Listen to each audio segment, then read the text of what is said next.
Are we live? Go. Okay, we think we're live. Am I in the centre of the camera? This is a KHS Space Club production. Completely unscripted.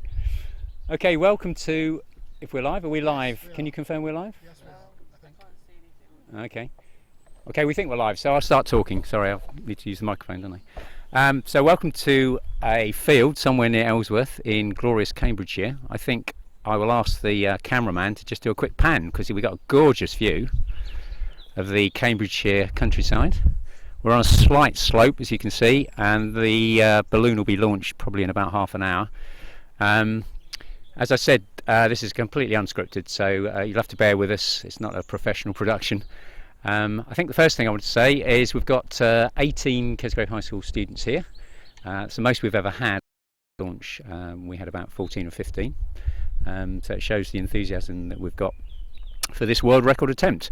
So in the background, if I move slightly, you can see, assume you can see, the sort of area that we're going to fill up the weather balloon with helium and attach a payload and our world record attempt paper plane underneath. I'll show you the payload and the paper plane shortly. I'm also going to bring in some of the students because one of the things we've been doing is we've been presenting or doing some presentations at primary schools, so we'll bring in people who've been presenting at Cedarwood, Birchwood and Heath School, primary school. Hopefully they might be watching, so if you are, hi. Anyway, so my name's Mr. Green. I'm a physics teacher at Kesgrove High School, and as I say, we're live from a field near Ellsworth in Cambridgeshire for this world record attempt. First thing perhaps I can talk about, it's so hot here that I've taken my hoodie off.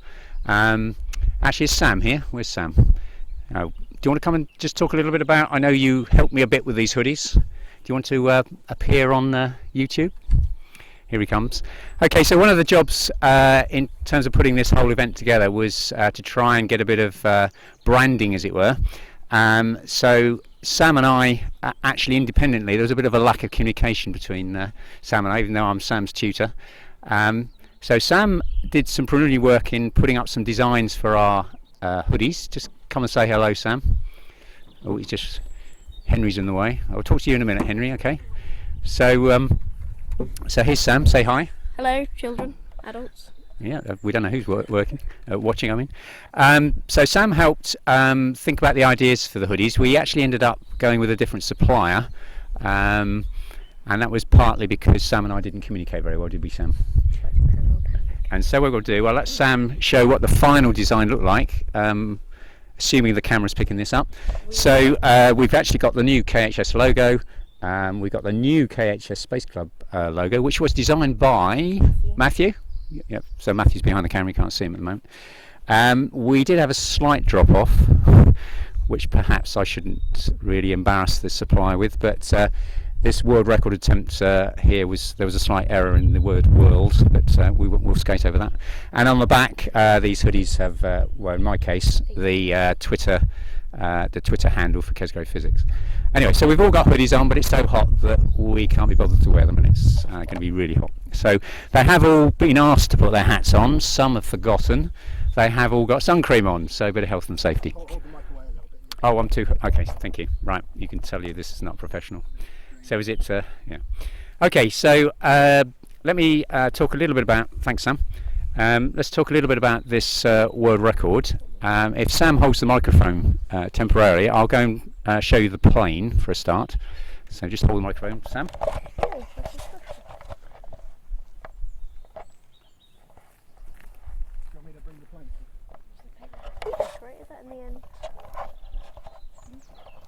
Okay, so Sam, you can just hold a microphone while I hold the payload. So hopefully you've got a reasonable view here of the final payload. Now we had George. Where's George? I don't know where George is. Some people have wandered off. They've gone for a little wander. Okay. So George, he did some prototyping of the payload. This is called a payload because it's the thing that's going to be slung under the balloon. Steve Randall, who I'll introduce a bit later, who is the expert who makes all this happen for us. He actually produced is this final design. So the platform, or rather inside the payload, are cameras. There's a GoPro camera here, which is actually mine, so I'm really keen that we find this. And underneath, I'm not sure if I'd be careful here, is another hole, which you can just see there, which has got the physics department's GoPro camera, so they're very keen to get this back as well. And actually underneath here is a thing called a servo, so if I turn that around a little bit, and that servo consists of a piece of plastic that's going to clip on top of the plane. So let me put this payload down.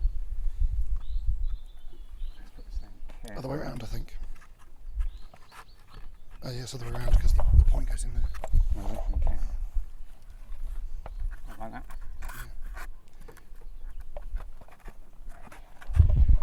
High quality production, as you can see. We're all very, very slick. Very slick.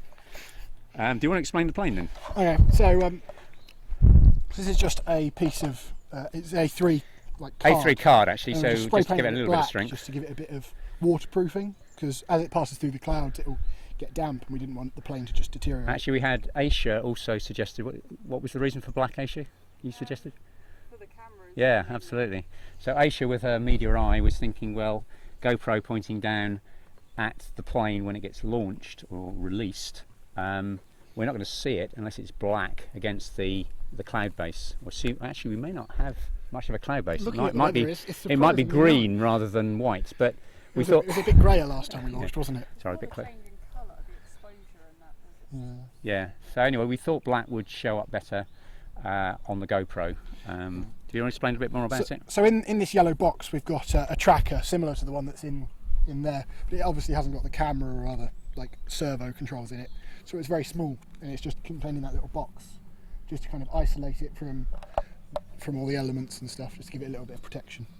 And Yeah. then you've got trailing down here, you've got the aerial here, and then this kind of bar here will be what clips onto the servo and is held underneath it as we launch. Okay. So it might be worth a little bit of explanation as to how this all works in terms of transmission. So you may notice, as Ben's just pointed out, there is an aerial sticking out here, which actually runs a certain length. So as this goes up, and it's the same as an aerial on top of the payload, which I'll show as well. A bit more obvious, like an aerial. And that is going to be transmitting at a radio frequency which I can't remember. Steve will be able to tell us. Where is Steve? I don't know. He's somewhere. What's the website because they can track the payload, can't Yeah, they? we'll talk about that in a minute, shall we? So the radio, the tracking system inside, the tracker board, which Ben actually helped, we got a project going, and we bought some laid out boards. And I think Steve has used one of those, but used an updated. Yeah, he an updated some of the chip. chips and stuff. So we've had some input to the electronics, but Steve has done all the real technical stuff. It actually tells me on here what frequency. So it's broadcasting at 434.150 hertz. No, it can't be hertz. Kilohertz, presumably, or megahertz. It's one of the CB frequencies. Either but kilohertz you or probably megahertz. won't be able to tune into it. There is a rule, or a law as I understand it, that you're not allowed to broadcast above the ground more than, I think it's a milliwatt or something, or 10 milliwatts.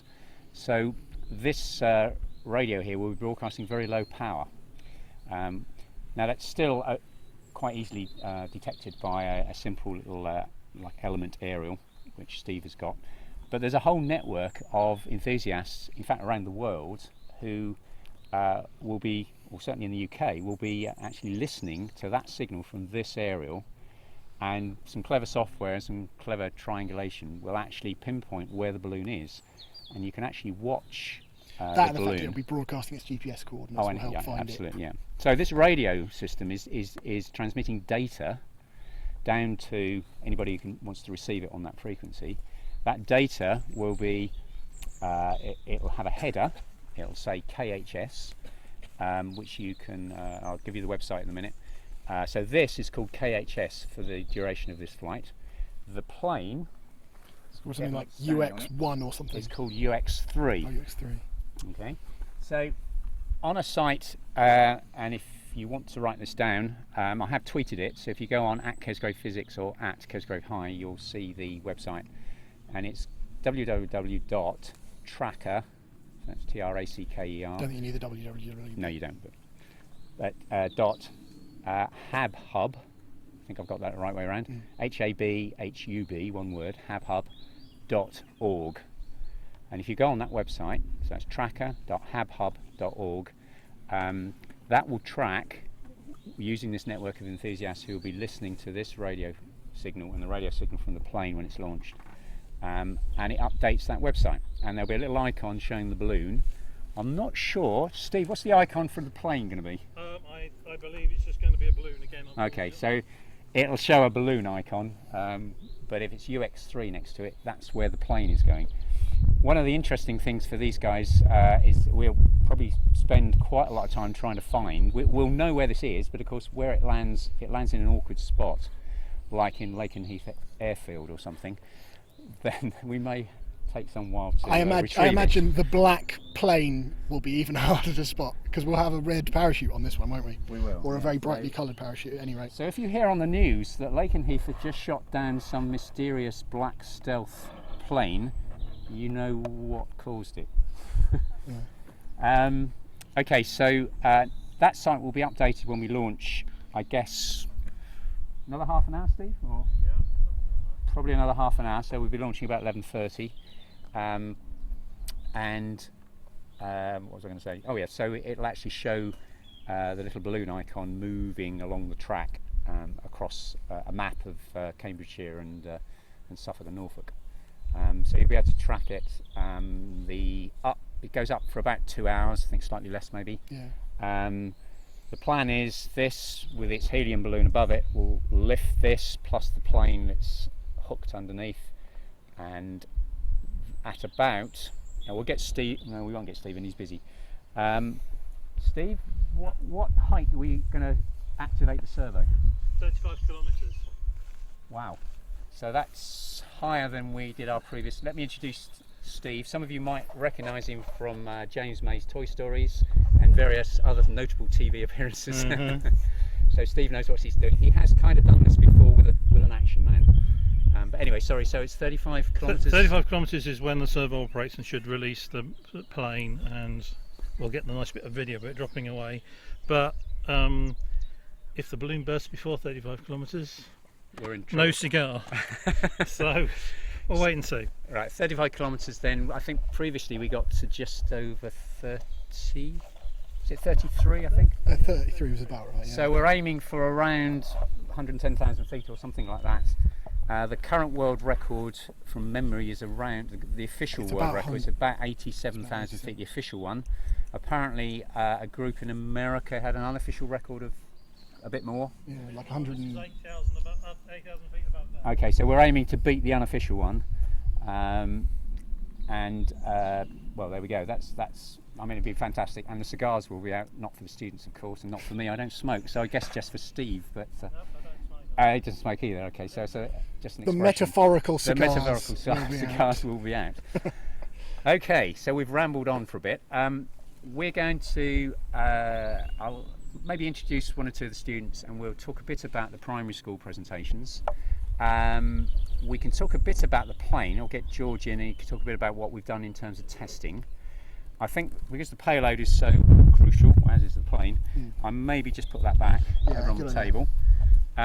George, do you want to come in? Yeah, come on in, George. So what's your role been then over the project? Me and Matthew have been testing the plane. So the first level of testing was what sort of design we'd be using, and so that involved a sort of competition between the students in the club from the sports hall, and we decided to go with this design of plane, and then we had to think about what would go on the plane, and so Josh printed some logos and Josh, do you want to put in an appearance? and designs off, and then he arranged how how they would appear on the plane. So we'll just show what we've got. So Josh, do you want to explain just what we've got? Just point out the logos or the Okay, apparel, well, the decals, I when we suppose. were decorating it, I came up with the parts that we needed. Like Kesgrave High School here, the actual mission name and Okay, let's Space show it Club a bit nearer to the camera. Stratos Right, logo. you keep talking and I'll just show it. in the centre we have the Stratos and Space Club logo. Okay, so that's KHS, and Stratos 3 is the name of the mission. Yep. On the back, We have KHS and KHS again to look. I purposely put them there to look like engines and stuff, and obviously a "if found, please return to" yeah, really piece important. of info. Particularly Yeah. if the GPS tracker fails, Yeah. which it did for our Stratos 1 launch. Yeah, if we lost that, we'd lose everything. Well, it'd be nice to retrieve it. I think Yeah. I think for the record, for we the just Guinness need the World footage, Records, I guess the footage we need Just to the retrieve the main cameras and so on. But it would certainly, we'd be really wanting to retrieve the plane as well. Okay, so you've taken part and helped with this. George, do you want to say anything more about the testing we did? So we also need to think about the payload and how much it would weigh. I think this in the end is about 10 grams. What for the? The little yellow bit. Yep. So the whole thing weighs probably about 30 grams, doesn't it? And what about the testing we did? Have you talked about the flight testing and Yeah. stuff? Yeah, You've already. mentioned Okay, sorry. did a bunch of designs.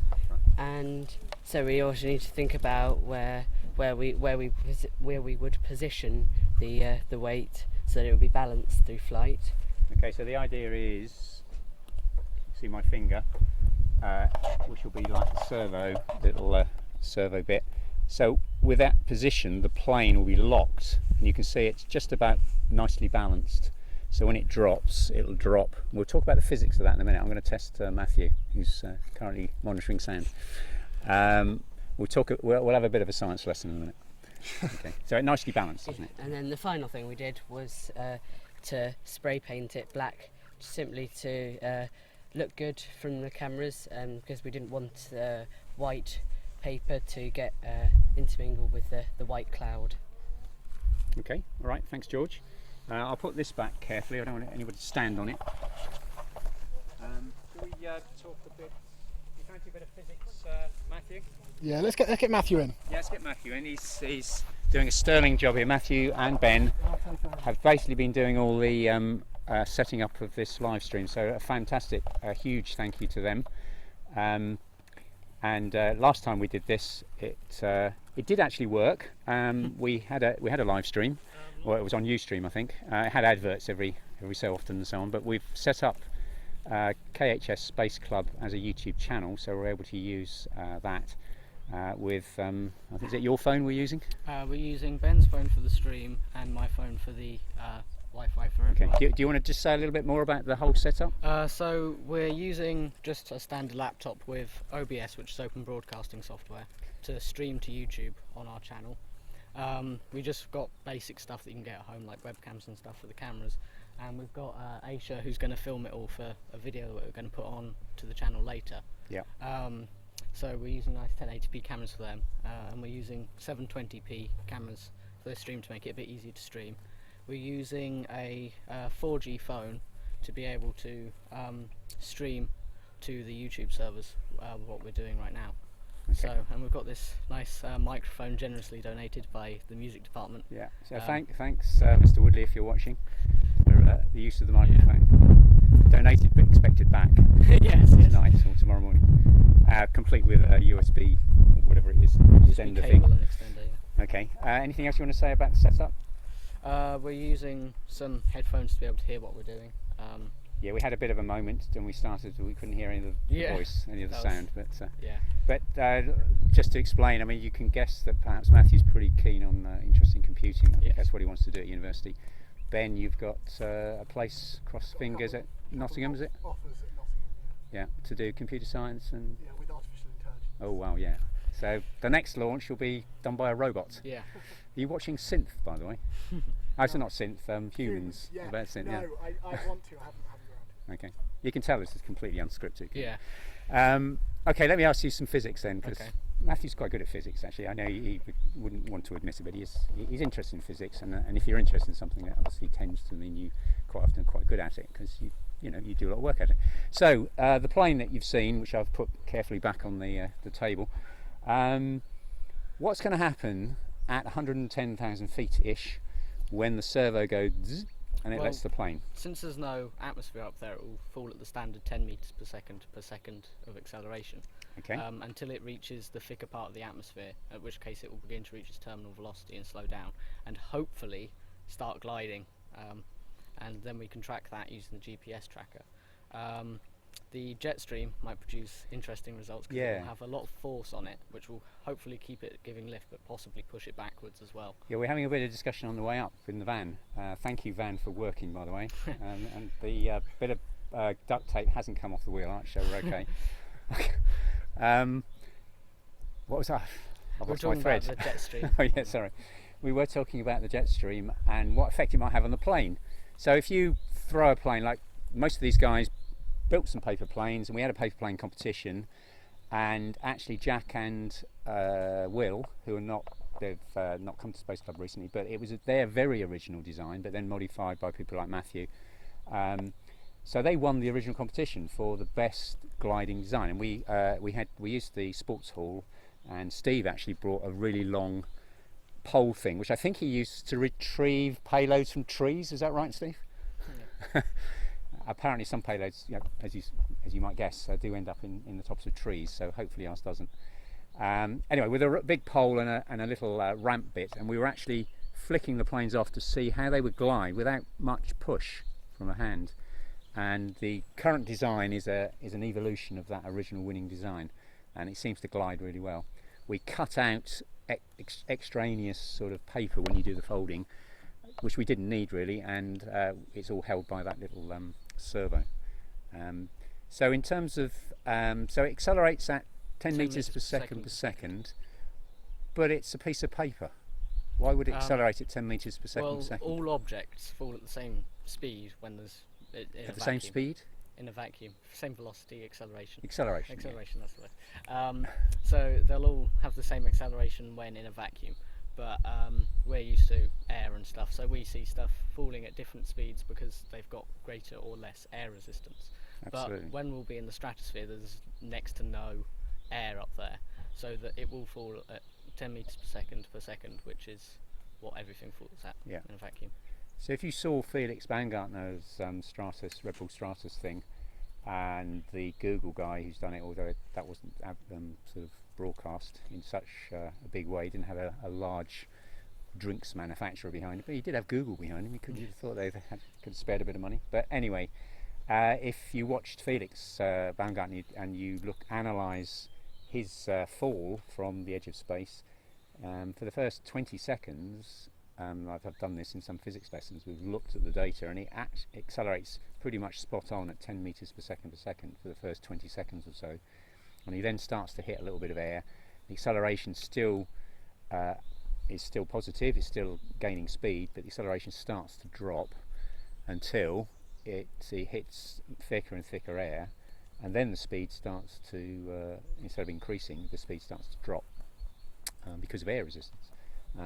So if you drop a piece of paper and you drop a brick in air, the brick's going to hit the floor first, but the paper won't, because the air resistance gets in the way. If you do it in a vacuum, like I forget the name of the astronaut, I think it was Scott on Apollo 15, dropped a hammer and a feather on the moon, and they both hit the ground at the same time because there's no air resistance. You can do the same trick if you put a piece of paper on top of a book and you just drop them. Because the book stops the air getting underneath the paper and the book will accelerate at exactly the same rate. So they're end of the physics lesson. Yeah. Any questions on that? No. So I'm not teaching. No, we're in the field. Right. Let's. What we'll do. What should we do? Shall I talk a bit more, or shall we just have a 5 minute to see what's going on? Is there a lot of activity going on? No. Let me. You can see some activity. Start the activity. We'll carry on talking for a little bit, and then we'll probably have about a 5 or 10 minute where we'll just keep the camera running, and you can see some activity as the balloon will be filled with helium, and we'll be wrapping up the payload with some twine, basically. And we'll try and talk a bit more about that when that's happening. But let me bring in some of the primary school people. So Laura's just turned her head. So Laura and Marham, I think, do you want to come and say hello? Come on, I'll help you. Well, you say hello. You don't have to say very much. No, and Marham, because you both went. Come on, you both went to. Well, tell us where you went. You only have to answer questions, all right? I won't. Yes, so the primary schools should know about it, assuming they've acted on it. So if you are watching, hi. So just tell us what primary school you went to. Just look at the camera. We went to Birchwood Primary School. Yeah, we went to Birchwood. And who went to Birchwood? Which one? Was it you went to Birchwood, or did you both go to Birchwood? We both went. Oh, you both went to Birchwood. Okay. So what was your best thing about going back to your old school? Oh, I think it was just Laura, but we both went for the presentation. Oh, so Laura went. Okay. So Laura, what was the best thing about going back to your old primary school? Seeing people that I haven't seen in ages. Yeah. Was it a bit sort of teachers you remember and? Yeah, no, I just thought it was funny how small the tables and chairs Yeah. were. Yeah, you go back into a primary school, you kind of forget how, as you say, it's for little people, isn't it? So what, can you remember any of the questions they asked? There were some really good questions, in fact, from all the primary school students. One of them was, do you think we could go on holiday to the moon in our lifetime? That's a really good question. I can't remember how you answered it, Laura, can you remember? Probably. We said something along the lines of, probably not on holiday, but possibly like one person could have the opportunity to go up Yeah. to the moon. Yeah, I think it's down to money, really, isn't it? And also technology making it cheaper to get into space. At the moment, you still need rockets. Most of those rockets aren't reusable, and it's very expensive to get stuff into space. So probably no time soon, unless we can crack the cost of getting into orbit. Anything else you remember from your trip to Cedarwood? Cedarwood. Sorry, Birchwood. I'll do Cedarwood in a minute. No, you can't remember. Okay, well done. That wasn't too bad, was it? Oh, there you go. You can go. Let's do Cedarwood then. Was that Henry? Were you Cedarwood? Oh, you're Gorson. Sam, you were Cedarwood, weren't you? Are we pointing out? Yeah. What do you want to do, Gorson next? Huh? Yes. Who else went to Gorsland? Sam did come with me. Yeah. Do you want to both? Both GPSs are functional now, so they Oh should right, work an update, live update. Yep. Reporting from George. Both GPSs are working. Does that mean on the site they should? Oh, Okay, yeah, so do you want me to if you go on to tracker.habhub.org, the payload is KHS, the plane is UX3. So you should be able to see an icon somewhere near Cambridge. So talk to me about your trip to Gorsland then.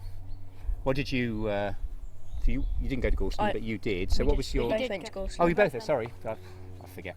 So what was your best, Sam? What was your best recollection, or what you found most interesting going back to Gorsland? I didn't go to Gorsland, so that's probably Henry's area of. That was what I was trying to. Yeah. Okay. We're cross purposes. We keep doing that, Sam. Right, Henry. You went to Gorsland. What was your memory, or what was it like going back to your old It primary was school? strange having to speak in front of all the kids, because I remember when I was one of them myself, and I remember when they did Stratos 2, I was in year 6, and I remember them coming in and speaking to us. I can remember all of that, and it was actually really strange now being the one telling about it, but it was actually quite good fun being back with the people and the teachers that used to teach me. It's actually quite fun. Yeah. And what do you remember most about the questions, or anything else about the presentation? No, not really. You can't remember any of the questions. I'm trying to remember. I think we answered most. Didn't we throw a? Oh yeah, paper we threw a into plane, yours? and Henry took a 3-year-old's head off. Well, not Not literally. No, that was a joke. That was. yeah, we should have done a bit of a health and safety on throwing paper planes into an audience, shouldn't it? No children were harmed in the. Yeah, anything else you remember about the presentation? Not really, it's just they were very enthusiastic about it, which was actually quite a lot better for us, because then we could answer more questions about Yeah, there were certainly lots of questions, lots of enthusiasm, and obviously the reason partly to do it is to build up the links between the primary school and Kesgrove High School, which is where most of them will be going hopefully all of them will be going when they get beyond year 6. Okay, what about Heath then? So Harry, come on, wakey Harry. I think they're listening to the stream there. They're listen to the interested. stream, okay. So we've got Harry and Matt. Oh, sorry, Matt. I keep forgetting your name. You both went to Heath? No, I just went to Heath. Okay, so memories of going back? Anybody you remember? It was really fun. I remembered all the old teachers. It was interesting talking to them again about how I was doing. I do remember they had a little projector, didn't they? So we didn't have much of a presentation. Yeah. I think they It's a bit old-fashioned there, but yeah, it'd be nice if they had a projector. But anyway, it was okay. So what do you remember about these questions, Harry? There was something about would the camera go wrong because of the heat or how cold it became. Yeah, well, how did we answer that? Because that's a fantastic question. It was to do with the casing that would stop it, and it would overheat rather than freeze. Can you remember why it might, if anything, get too hot rather than too cold? No. Matthew. I know this. Oh, Ben, come on in. You come and answer this. Another physics question. I've sorry. only done A-level. This is from a so physics know. teacher and somebody who's just done his A2s. So with heat, there's like a couple of different sources of heat. So you can either have it emitted as radiation in the form of infrared rays, or you can have it emitted by convection. So it like air molecules will hit you, and you'll give energy to them because your body heat is hotter than the air temperature. So then they'll get more energy, and they'll take that heat energy from you, cooling you down. But when you get into the stratosphere, you've got no air, so you've got none of that convection taking away the heat. So, and that is the primary way that people lose heat anyway, and most bodies lose heat through that method anyway. So it's Yeah, and if the GPS tracker is being powered by the batteries and the batteries themselves, if they're touching some conductor like a bit of metal or something, then the heat could also transfer by conduction. But of course, it's not going to go anywhere. It can't conduct by the air particles because there are no air particles. So, that was a brilliant question we had, and the answer is it's more likely to get too hot than too cold because you don't have the air, as you say. We have put, Steve's put a few holes in the top, so the little bit of air that is there will take some of the heat out. He is worried a bit about the GPS tracker though, and actually at some point it will get cold, so he doesn't want it to get too cold that it actually stops working. But okay, so any other questions that you remember? Well, they were really enthusiastic about the science side, so like why would the balloon actually pop once it reaches a height? Can you remember the answer? Or do I have to hand over to an A-level student? As it gets higher and higher, there's less and less air, so all the air or all the gas inside the balloon is trying to get outside, and the pressure is high, and it eventually pops the balloon. So what happens to the balloon itself? Oh, it gets bigger and bigger. Yeah, it gets bigger and bigger. I don't know how big it actually gets before it bursts, but eventually it bursts. It's called a burst height. On the tracker.habhub.org site, it'll actually show it as a little sort of star, little orange sort of explosion-y thing, which is where it bursts. Okay, any other questions that you can remember? Anything else about your visits? I think you'll be able to see it when we launch. You'll be able to see that the balloon won't be like massively inflated like you would a party balloon. It'll have a lot of slack left in it, just so that it's got that room to expand. I remember seeing a Felix Baumgartner launch. They had this huge mylar, I think it was, or some really, really strong material. It wasn't some. It was metallic, wasn't it? It was metal based. Oh, I think you're right. Because it was shiny as well. Yeah. So it was so big, but I mean, it had what appeared to be a tiny amount, well, not tiny, not very big amount of helium in it. But of course, once you saw pictures of it through telescopes and things at very high altitude, it was enormous, absolutely enormous. Google are doing a lot of that sort of thing with Project Loon, I think it's called. You know, the one where so they're using similar sort of technology. They're using these kind of high altitude balloons, and they're putting on these little base stations, and from there you can connect to like the internet. And so the idea is that they're for disaster response and for internet in hard to access areas. So it's kind of science that's being used in the real world, kind of as we speak. It's kind of being tested for kind of development in a kind of larger industry sense. You take over because my phone's on. Oh, okay. I don't have much else very interesting to say. That was kind of the kind of. Oh, it's my duty. The point. Oh, hang on. Oh, have you skived off? Oh. Never mind. If anybody's watching at Kesgrove High School, any teachers, could somebody go and cover my duty? Because I forgot to try and get somebody to cover it. So I'll do yours, but if anybody's watching, please, or I apologise to the senior leadership team that I'm not there in the canteen doing my duty. I think getting a world record for the school will probably placate them. I hope so. Yeah, I apologise. Better work now. Got the pressure. We have 1 like. 1 like. Well, no, somebody's. Well, at least one person's watching. Good. That's probably one of these guys. We've got about 19 probably one of these guys. Okay. Oh, that's encouraging. 19 people. Okay. I'm going to stop chatting just for a bit. Yeah. We'll just leave the camera running, and we'll come back and do a bit more chat, probably in about 5 minutes, when you'll be able to see a bit more happening. And I'm going to put my hat on because it's really hot. It's Okay. nice and sunny, which makes All right. a So change. keep watching. Keep it on in the background, and we'll be back with you. We have 1 like. Yes. You just missed that. We said that. Oh, you got your earphones in.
turned on? No, it's already on. We're on? Yep. Okay, so just a quick update. We've got the sound back. You notice I'm wearing my hat because it is stupidly hot. It is on HabHub, good, right. So we've just confirmed also HabHub is live. So latest update then. Steve has confirmed that the... well, we're probably 59 metres above sea level. So Steve has confirmed that both GPS tracking systems are broadcasting, which means it's now somehow updating this clever website. We were debating how it worked, and we'll have to ask Steve at some point. I think I know. Oh, go on in. So, do you want to? I'll come on then. Yeah. If you could. Yeah, we're trying to work out how the updates are done. Now I might be wrong, but this is what I've kind of gathered from having had a go and stuff. So the kind of people with the antennas will be detecting the signals coming from the GPS sensors, and they'll be using their computers. So they'll be using a receiver to kind of receive the radio features. Boys. And then some software which analyses the kind of the waveforms. It will come in through like a microphone jack. And it will come in as a sound wave, and from that you can find where they're broadcasting from. So and then in that code, it's in like code, so it's like binary noise, so sending digital data, signals. isn't it? Yeah. So and in that it's got the GPS coordinates. Okay. And from GPS you can get altitude. Okay. So it's triangulating horizontally. Yeah. So. And the GPS is giving So the. We were wondering how to do it in satellites. three-dimensional, but Well, we thought it would have to monitor the aerial. No, because it comes up with azimuth or like something. two positions. Because you've got all. If you have three satellites, if you hold this. Yeah. So if you've got like three satellites around you, Make sure you're in shot, Ben. The kind of spheres of, because they broadcast in pulses marking the times, don't Yeah. they? And those spheres will intersect at 2 points. For them to intersect at one altitude and at the other altitude, and by default they'll dismiss that altitude. But you can monitor both altitudes and you can make a reasonable assumption. Okay. So the way we think this works then is that the enthusiasts that are monitoring this particular day's launch of this payload are able to send data somehow to the site. It triangulates, so it knows in terms of where it is on the map in 2 dimensions, and the third dimension would be given by the GPS. Itself. So the tracker does that, and then it broadcasts its own position. It broadcasts the GPS position. They broadcast it as like a string. I was going to say something about GPS. Not little known fact. So you guys have done a bit of relativity. Okay, we've exhausted Ben's 4G data account. We've used 3/4 of a gig of data. So we're now going to exhaust. Oh, sorry. We're now going to exhaust Matthew's 3G data. But you should be able to see in the background, the balloon is now inflating. As I say, Steve has got 750 grams worth of water in some milk cartons to simulate the payload weight so that he gets the right level of inflation. So there's the helium going into the balloon. Helium, another bit of physics. Oh, am I still too close? If I turn that down, is that better? Okay, We'll turn it up a bit. Okay, I'll if I stay like that, arm's length. It's just crackly, I think. Okay. Probably all of the. So a quick science lesson again. Helium is less dense than air, so that there's a force called upthrust. Don't use upthrust for other kinds of forces, contact forces, but upthrust, which is caused by the fact that the helium is less dense than the air that it's in. Ben, turn it up again. Turn it up again. If you keep it still, it seems to fix it. Okay. So I'll keep the mic still. So basically, the helium is less dense than air, and you get this force called upthrust. A bit like putting a ball in your bath. You push the ball under the water, and it pops back up. That's upthrust. Okay, so we're nearly inflated. You might just be able to see the milk cartons with water in it. So he's going to inflate it so that they just lift above the ground. You don't want to put more in than necessary, because then that fills up the balloon more and means that it will expand quicker as it will burst at a lower altitude. So that's why you want to get it kind of slow rise. A nice slow ascent. And not too much gas in there to burst it at a lower altitude. Okay, so we're getting to the exciting bit. Let's hope we can show the actual launch before we run out of Matthew's 3G data I hope the allowance. stream's still holding up as well. Is the stream still holding up? Yeah, it probably will be. We probably want to disconnect from that. If you're on Matthew's... Yeah, disconnect. Take it off. Okay, so we apologise because we're on 3G, it's a lower data rate. We've also had my iPad running on it, so... Okay, so just put the lid back over, so we'll free up a bit more bandwidth for the stream. So you might be able to see the milk cartons just lifting off the ground. The last thing that Steve's going to do is obviously attach the payload with its parachute, and plane slung underneath, and then we're going to switch the GoPro cameras on, and then we'll be ready for launch. So I guess a little bit later than we thought. It's going to be more like 12ish, well maybe 10 to 12 when we launch. Hopefully it's been an entertaining stream though, nonetheless. Yeah, it'll be interesting to see. I have to watch it back later. It'll be interesting to see it and go, oh god. Yeah. Oh dear, And I apologise in advance for any parents watching. I did swear once on the journey up when a Dutch lorry driver pulled out right in front of the minibus. I wasn't very happy. Do you want to go and see if it needs a hand? Admit no wrongdoing. Well, no, I just thought I'd add a bit of in first.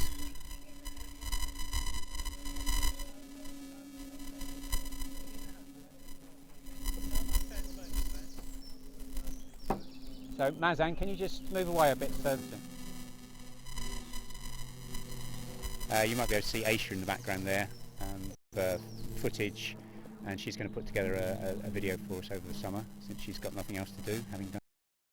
I'm sure she's got lots of other things to do, but she's going to put a video together for us. Work with her children, and they're all watching it at nursery. Oh, brilliant! So, All right, do you want to put? So I'll hold it. There you go. okay. Should I just... We're nearly done. We're about to launch in about 10 minutes. Henry particularly wants to say hi to. And her children at Busby's nursery. Just who wanted to watch it. Yay! Bees nursery. Apparently we have 19 groups of people, which is encouraging, and we've had one like. If we have more than one like, does that give us more brain?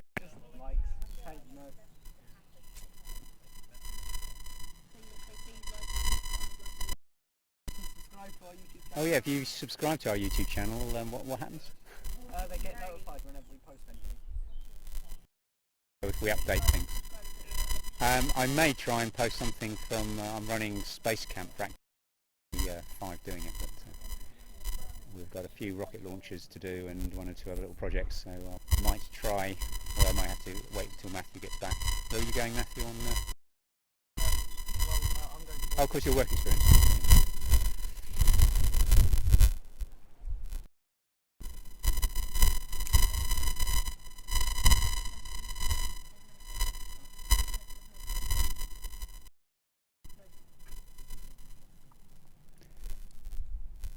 What, because I'm not speaking? Or? Is that because I'm not speaking, Henry? Or is that what your mum's saying? No, it'll be about 20 seconds lag. Well, it won't be that much. It's 20 seconds. Really? That's standard. Oh, is it? Oh, I didn't know that. Just go through the YouTube stuff and Okay. It might be there. Through fine on here. Do you want me to just check on here? Well, just to see what. I mean, we're not actually saying very much at the moment.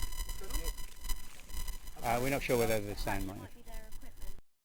Well, just leave it. If you're hearing sound there, I would have thought that would be okay. Wouldn't it?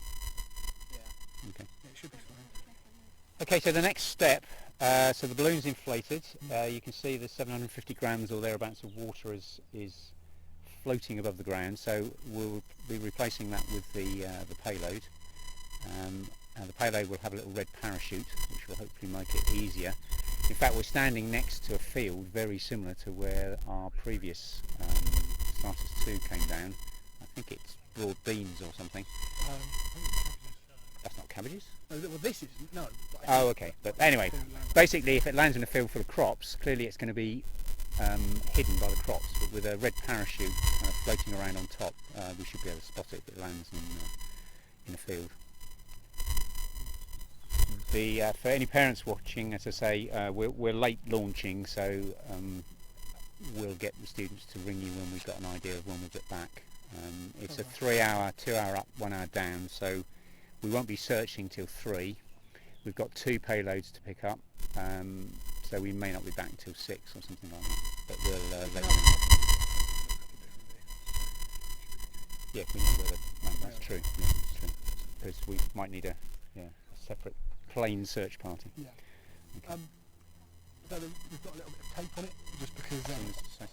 So Steve, in order to kind of seal the balloon, puts these cable ties around it, and so obviously Steve, he clips the ends off.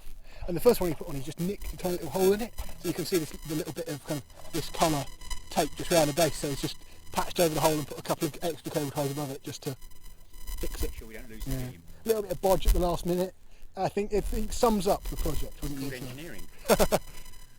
Duct tape is just the cure of many problems. It's looking good. Duct tape and cable ties. If you need any more help. I think he's alright.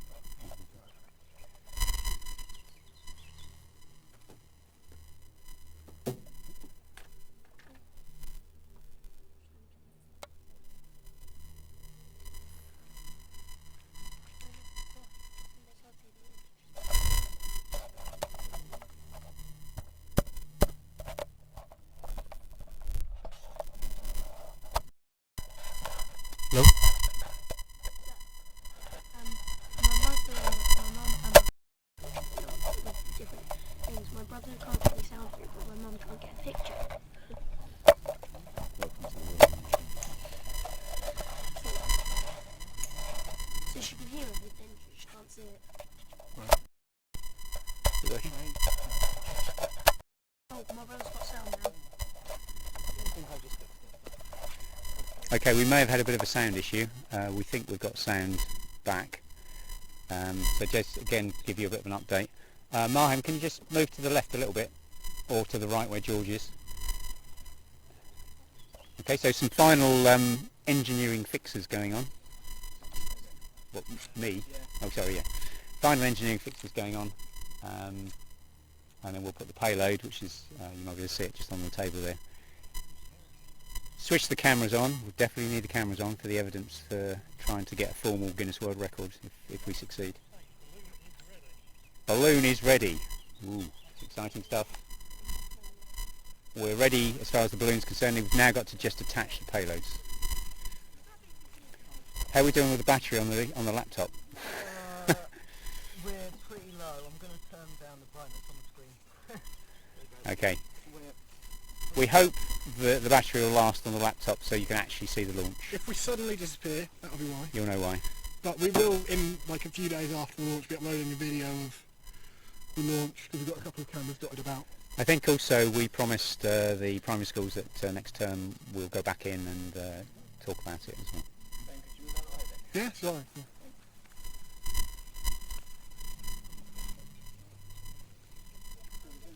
We've got about 20 minutes left. Okay. Yeah, we should be launching before that. I would have thought that.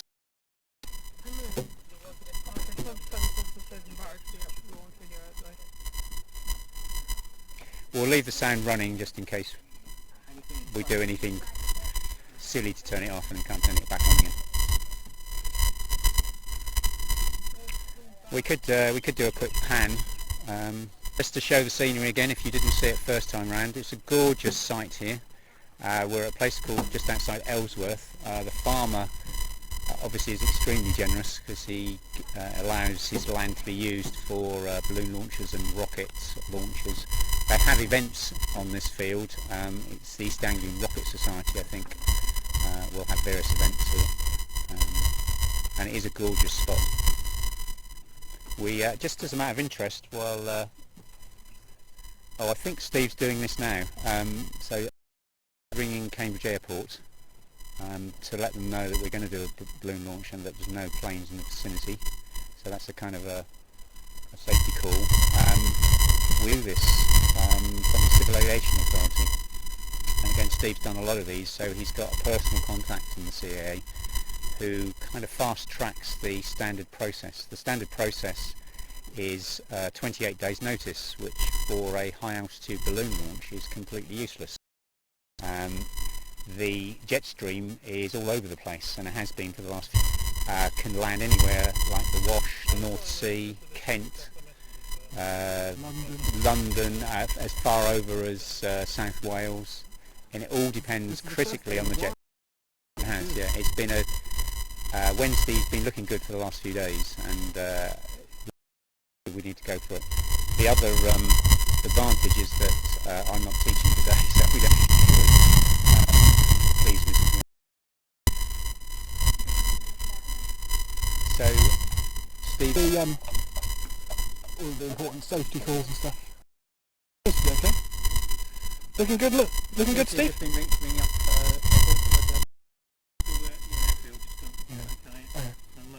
It's okay. So cool. We're good. Go. Okay. Get the payload. We've got Little Bees nursery or something watching as well. Okay. So you know. How's it sound?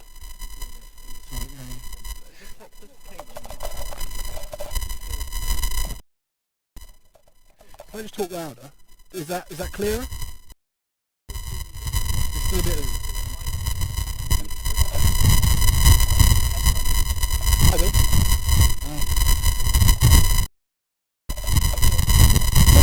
Great physics complaining about the sound. Yeah. Okay. Maybe. I don't know. Right, I'm going to take. Right, are we ready for launch? Kind of. We just. Final steps are we need to get all of the cameras and cameras all turned on and check, and then we need to fasten and tie up the payload. And we'll get that attached onto the balloon with a parachute, and then that's everything we need. And then to launch. Shouldn't take too long. We've launched in about 10 minutes.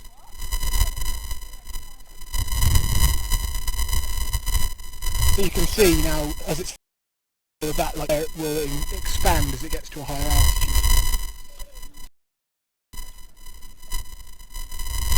I don't know if you can hear it, but there's a little kind of chime noise that's coming from Steve's car.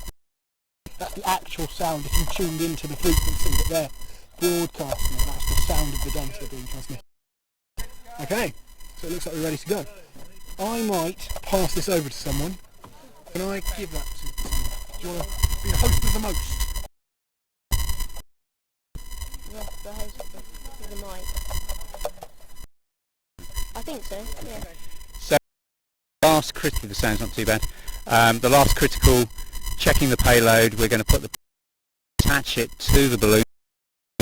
Steve has got all the right permissions from the local airport, so with a bit of luck, in the next 5 minutes or so, we'll be launching.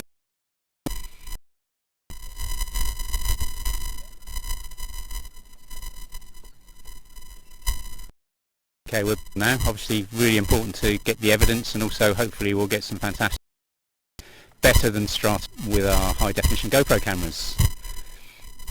Crossing the fingers. As Ben pointed out, you might be able to hear the kind of burbling in the back, which is Steve's receiver receiving the radio transmissions from the GPS trackers.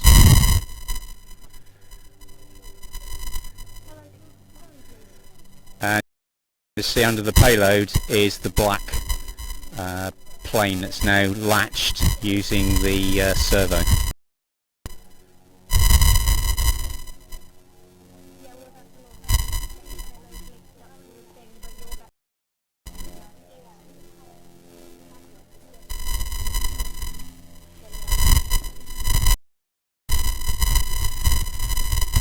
Ben, I think if you want to do the final launch, or even Ben and Aisha together. Yeah, we'll do a countdown. Say again?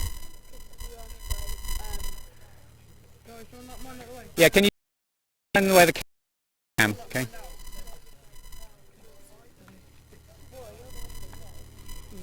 Well, just a little bit. Just like that.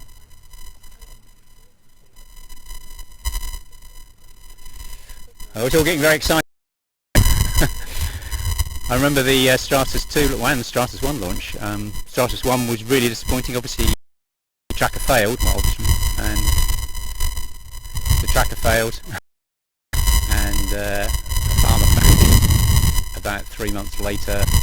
We went to it from the farmer, got all excited, looked in the camera, and the camera had failed as well, so we had nothing. But Stratos 2 was a success, and let's cross our fingers that we get this world record. Now there's the payload, strung up, ready to be attached to the balloon.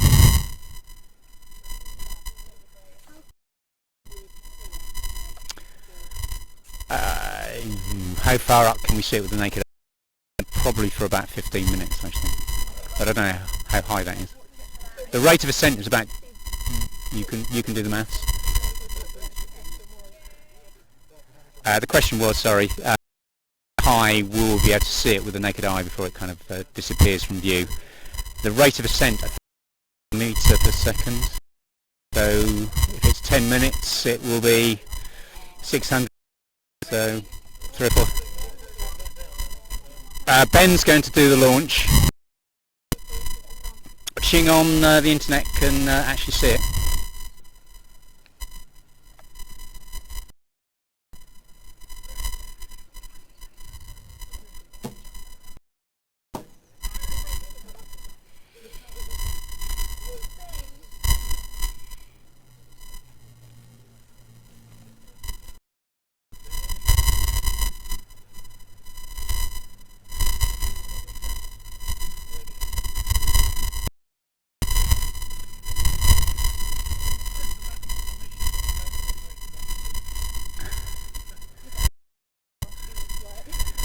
Okay, we're just doing some final knotting to make sure that the payload doesn't come detached from the balloon.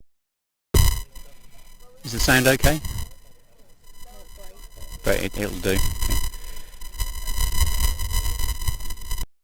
Hope Matthew's 3G data allowance doesn't run out at the crucial moment.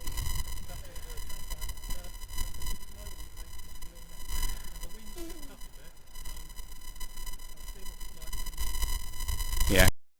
As anybody who saw the Felix Baumgartner launch, the wind can be an issue. Delay the launch, I think, a couple of times before they actually manage to get off the ground. So if there is wind, what we don't want is the next adjacent field here with the broad beam plants or whatever they are, and wrecking the. We just need to be careful. We might want to pan that. Sam, do you want to pan? Just show what's going on. So we're letting the balloon go up. Dave, you want anybody else helping? Okay.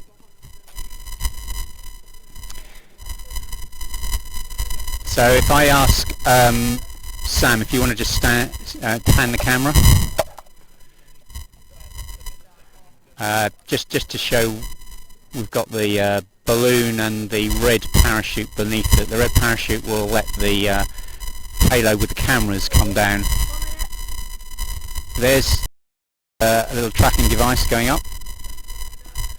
Okay, we're about to launch. Now Steve is going to do this because there is a bit of wind. And so everybody watch. This is the launch pan. Uh-oh. Oh, uh-oh. Oh, just. Oh, I think we got away with it. It's gone and it's away.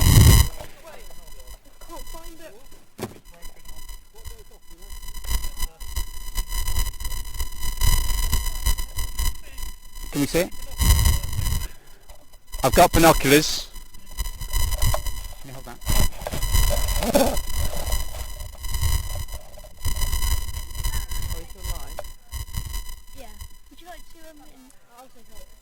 We think a bit of the payload may have broken off during takeoff, but we're not sure at this time.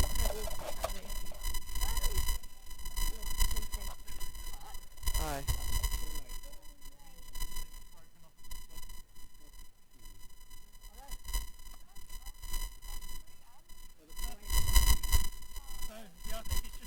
lost it. Pan it on me. Okay, so on the Payload there is a kind of white thing to kind of. Oh, we've lost me. What's happened? Oh, it's probably. Oh, that's probably not George. Did we actually get the launch? Hello. Okay, hello. Can you see me? Can you hear me? I don't know. Yeah, do fine. Okay.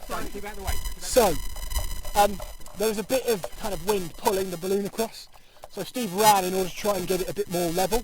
But the problem is he couldn't quite get fast enough, so we think it might have just clipped the top of these crops. We don't think anything important's broken off it, just a little bit of the kind of polystyrene foam.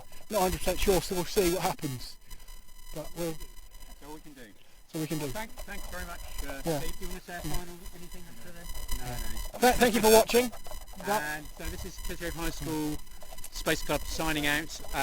We won't be doing any more, obviously, live broadcasts, but keep watching for the payload and the plane on tracker.habhub.org.